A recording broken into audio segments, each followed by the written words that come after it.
So in L'Hospital rule, so this method is applicable only the objective type problems, because in a subjective type problem maybe in your school exam कि ये problem ये method valid ना हो वहाँ पे, है ना। देखिए कंसेप्ट क्या बोलता है, फिर आपको कोई क्वेश्चन दिया है कि limit extending to a f x upon g x, और ये लिमिट ए अप्लाई करने के बाद आपको या तो 0/0 फॉर्म मिल रही है, और या फिर आपको इन्फिनिटी बाय इन्फिनिटी फॉर्म मिल रही है। सो इधर यू आर गेटिंग 0/0 फॉर्म और you are getting infinity by infinity form. इन दोनों ही फॉर्मेट में आपको L'Hospital रूल लगाना है, और L'Hospital रूल ये कहता है कि if you are getting 0/0 form or infinity by infinity form, so you can differentiate the numerator part and differentiate the denominator part. Differentiate the numerator part and differentiate the denominator part. So students, you are getting here f dash x and g dash x. Now you again apply the limit directly. Now again apply the limit directly, and you getting f dash a divide by G dash A. अगर आपको limit अब apply करने के बाद अगर ये F dash ए और जी dash ए एक फाइनाइट नंबर मिल जाता है, अगर आपको ये एक फाइनाइट नंबर मिल जाता है, फाइनाइट नंबर, तो इसका मतलब ये आपका आंसर है, ये आपका आंसर है। बट अगर आपको ये एक फाइनाइट नंबर नहीं मिलता है, if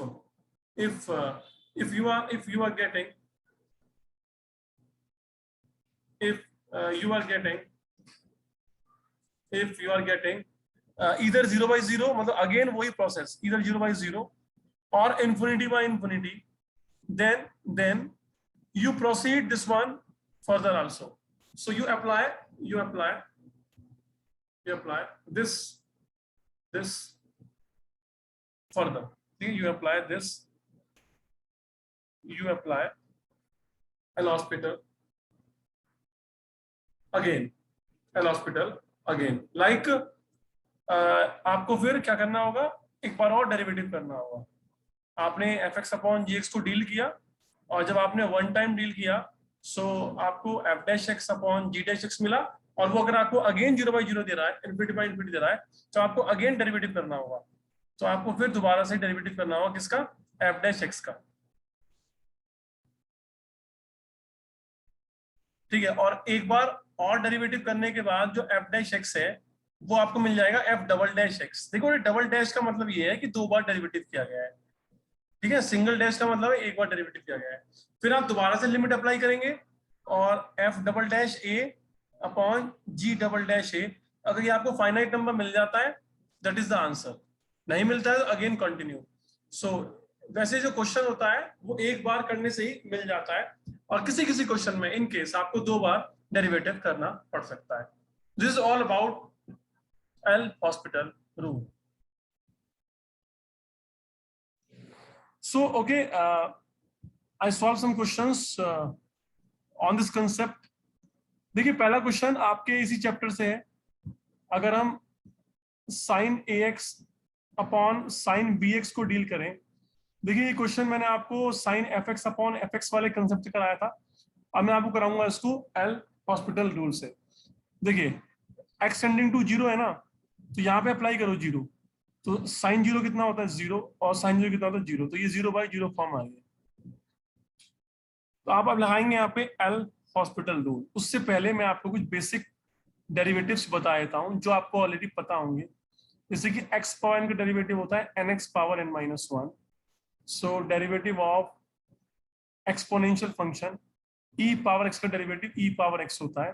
e क्या है, e एक कांस्टेंट है जो 2 से 3 के बीच में होता है, ठीक है ना। e की जो अप्रोक्सीमेट वैल्यू होती है वो 2.73 होती है।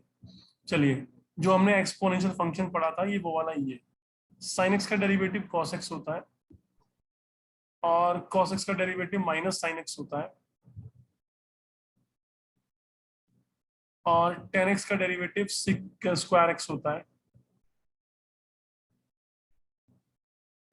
और cot x का derivative minus cos x square x होता है, और sec x का derivative sec x tan x होता है। एक और है बस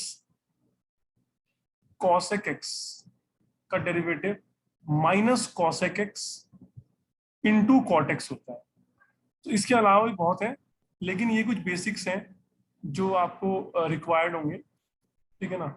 और इन्हीं के इर्द गिर्द आपका क्वेश्चन सॉल्व हो जाता है, इन्हीं के इर्द गिर्द आपका क्वेश्चन घूमता है और वो सॉल्व हो जाता है, ठीक है। अब देखिए सीबीएसई एग्जाम में लॉगरिथमिक फंक्शन तो होता नहीं है, लेकिन मैंने आपको पढ़ाया है क्योंकि कॉम्पिटिटिव एग्जाम में स्टूडेंट्स इससे रिगार्डिंग क्वेश्चन पूछे जाते हैं, जैसे कि डेरिवेटिव ऑफ लॉग एक्स क्या होता है।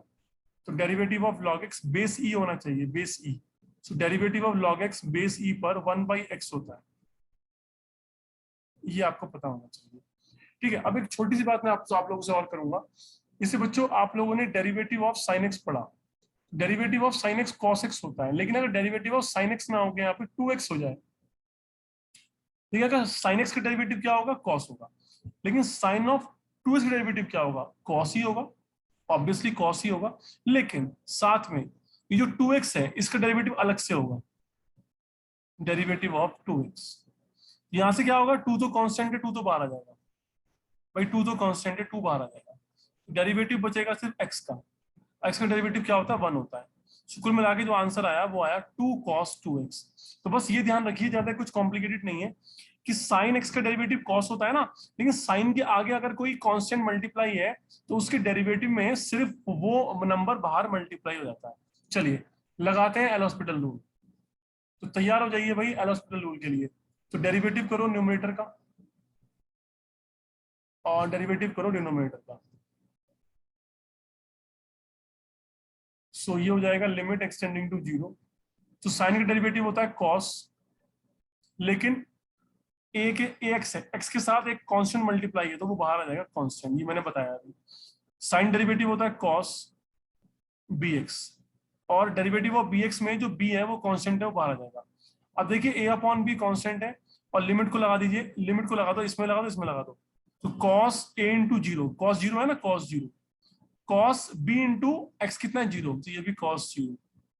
तो भाई cos 0 1 और cos 0 1, तो कितना आंसर आया, a/b आंसर आया।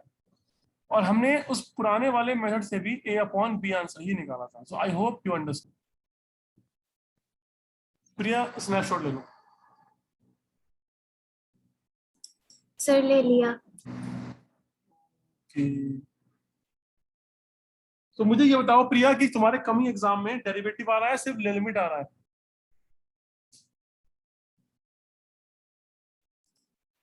सर ने तो सिर्फ लिमिट्स एंड स्टैटिस्टिक्स कहा था। हाँ ठीक है। तो निपुण हम लोग इस लिमिट्स के बाद स्टैटिक्स स्टार्ट करते हैं, और ये स्टैटिक्स खत्म होने के बाद फिर हम डेरिवेटिव पे आ जाएंगे वापस लौट के। तो कोई दिक्कत तो नहीं है? तो सर हमारा जो सिलेबस है टर्म 1 का, उसमें एमसीक्यू क्वेश्चंस आएंगे और उसमें लिमिट्स है, और मतलब बाकी जो आपने चैप्टर्स कराते हैं वो सारे हैं, लेकिन उसमें डेरिवेटिव्स नहीं है, वो टर्म 2 में है। हाँ इसीलिए तो मैं आपसे पूछा था कि सब बच्चों के इंटरेस्ट पे ये बात होनी चाहिए। मैं यही बोल रहा हूँ कि जैसे मैंने कंप्लीट करा दिया, तो मैं अभी डेरिवेटिव ना स्टार्ट करा के मैं स्टैटिक्स स्टार्ट करा दूं ना, स्टैटिक्स। Yes sir. हाँ मैं अब चलो अभी मैं स्टैटिक्स स्टार्ट कराता हूँ, और स्टैटिक्स करते हैं, उसके बाद दोबारा लौट के आएंगे फिर डेरिवेटिव्स पे। तो लिमिट्स में जितना मैंने कराया है उसको आप आपके जो एनसीईआरटी वो तो आपकी हो ही गई होगी, और जो मैंने आपको एक असाइनमेंट सेंड किया है उसमें सारे क्वेश्चंस हैं सारी वैरायटी के, उनको सॉल्व करो, उसमें आप फंसोगे और मुझसे पूछो, ठीक है ना। चलिए सर 4 मिनट्स में मीटिंग खत्म होने वाली, तो दोबारा ज्वाइन करना है? नहीं दोबारा ज्वाइन नहीं करना क्योंकि मेरा लेक्चर है। तो 4 मिनट में क्या कर सकते हैं हम लोग, डांस कर सकते हैं। चलिए 4 मिनट में मैं आपको वो कराता हूँ, क्या बोलते हैं भाई, अभी क्या बोलते हैं, सीरीज के कुछ सीरीज कराता हूँ, सीरीज। चलिए लिमिट का ही पार्ट है, ओके स्टार्ट कर। ठीक है बच्चों, देखो अब सुनो मेरी बात। इसके ऊपर हम कैसे क्वेश्चंस कर सकते हैं, जैसे कि ये limit extending to 0 10x minus sine x है, और डिवाइड बाय x क्यूब है। तो इसमें इसमें अगर आप देखो